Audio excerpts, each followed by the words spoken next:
Hi, I'm Dinesh Karthik, and welcome to the review of the second ODI between India and South Africa. Quite an eventful day that. On one side, there was this beautiful game that was happening, and a lot of young boys got the opportunity, and in the same vein, a lot of good players got picked up in the auction as well. Some young ones, some very experienced campaigners as well. But this program, we're going to be sticking to speak about the ODI that happened in Giberha. The second one, the first one completely annihilated by India, but South Africa gave India a taste of their own medicine and won quite convincingly in this ODI. A quick recap of the ODI. Yet again, South Africa won the toss, but this time decided to bowl first. They did the same in the T20. They had the opportunity to bat second and won convincingly. And here again, it was a pitch which was really hard to bat on. There was some up and down bounce, but most importantly, the ones that took off in terms of extra bounce is what cost the wickets today. Nandre Burger produced yet another excellent spell, picked up Rituraj Gaikwad in the first over itself, and then went on to get Tilak Verma's wicket in his first spell. Came back again to pick up KL Rahul's wicket, which is a very crucial one at that stage.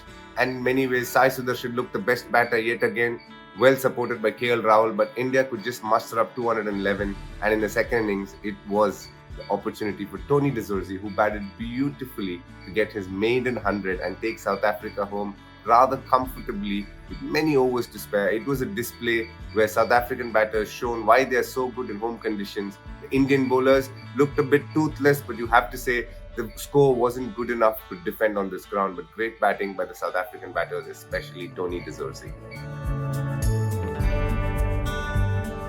There were two performers. Nandre Burger, I thought, bowled really well. 10 overs, just the 30 runs, was most importantly picked up 2 wickets in his first spell and came back to pick KL Rahul.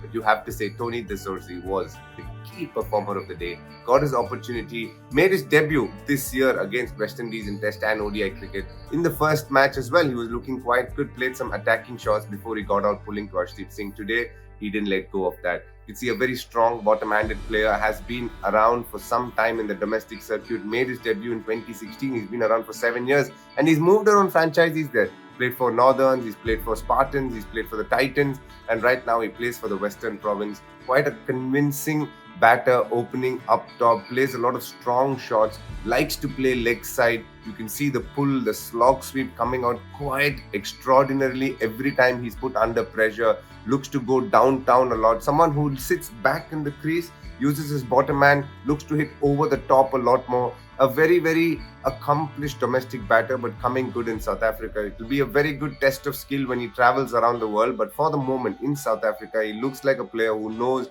how to use the bounce to good effect. And as I said, it wasn't an easy pitch to bat on in Giberha. There was the odd ball which did have a lot of extra bounce, managed to counter that, took on a Kuldeep Yadav, played a lot of strong shots against him. Arshdeep Singh was taken down as well. Mukesh Kumar bowled pretty decently, but again got taken down by Tony Zorzi.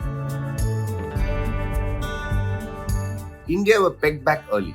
Rituraj Gaikwad falling the second ball of the day to Nandre Burger, and then Tilak Verma got out when the score was on 46. But KL Rahul and Sai Sudarshan, who's looked the best batter in this ODI series so far, stitched up a lovely partnership.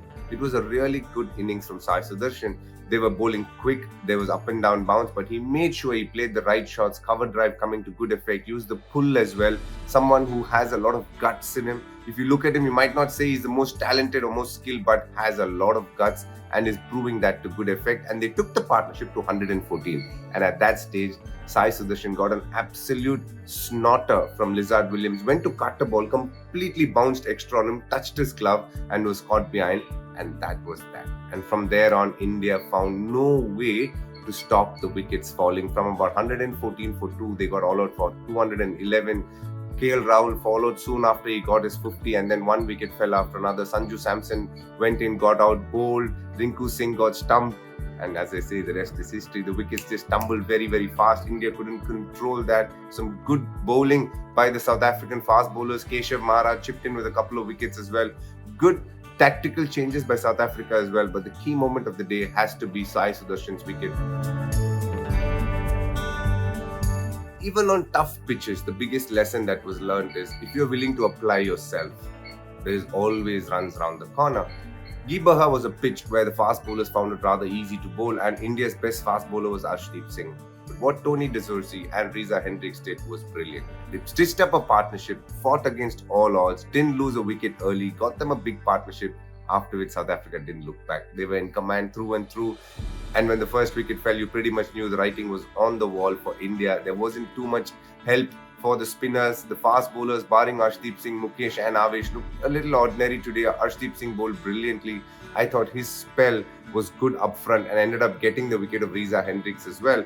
Easily the best fast bowler for India in this series, in this ODI comp so far. But the biggest lesson from a batting standpoint is that on tough pitches, it's about willing to survive and playing the right shots within your game plan. And when you do that, runs will tend to follow. Tony and Reza Hendricks showing how it needs to be done, played some lovely shots, took this attack to the Indian bowlers when it was required, played off the new ball a little bit, but then played some lovely shots soon after that. It was an innings which was obviously marred by the difficulties of facing fast bowling, but they did find a way to get the runs and get a big partnership at that.